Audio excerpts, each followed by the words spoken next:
Hey, it is good to see you.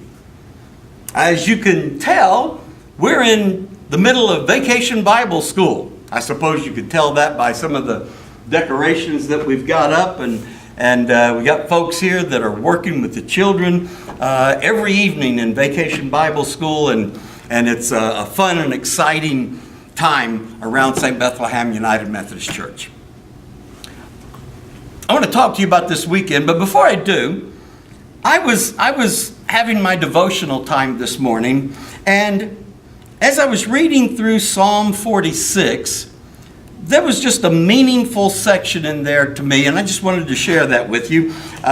Some of you know how I do my devotional time. In the mornings, I follow a devotional guide, I read some scripture, and I journal and have my prayer. And this comes out of my journal that I wrote this morning from the scripture.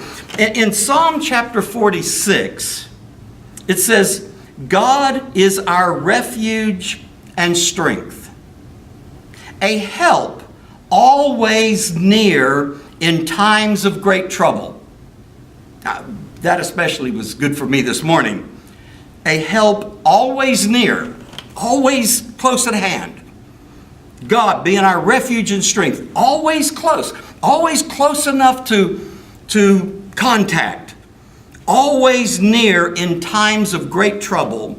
That's why we won't be afraid when the world falls apart.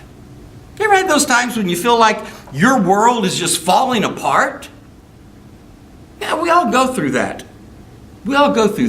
This was just a great message from God for me.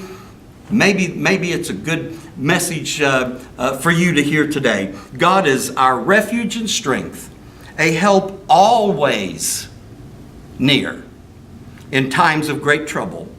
That's why we won't be afraid when the world falls apart. Well, this Sunday, we're looking at an exciting story out of the life of Abraham again. Abraham and his wife have not been able to have a child. Even though God's promised that they're going to have a child, Abraham's in his 70s, no child. And so they decide to take matters into their own hands, and Abraham has a child with his wife's slave. It's a disturbing story in many ways. I mean, think about this. Abraham, the wealthiest man anywhere in the region, and the region is a desert wilderness. So, years later, his wife gets pregnant and has a child. And now she's looking at this child that Abraham had with her slave and realizing the firstborn, who is not her child, but the child of Hagar, will get the inheritance. And she says, you got to send this guy away. You got to send Hagar and Ishmael. You got to send them away, because my son Isaac. And Abraham does. And here's that's disturbing, but here's one of the more disturbing parts of this story. The wealthiest man in the region gives Hagar a bottle of water and a loaf of bread and says, "So long, good luck," and sends them into the hot desert.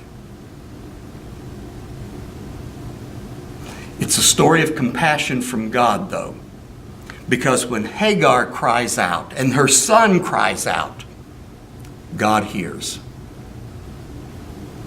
and God rescues. We're looking at that covenant relationship this Sunday. Hope you'll be here. It's going to be an exciting time. Can't wait to share that with you. We'll see you Sunday.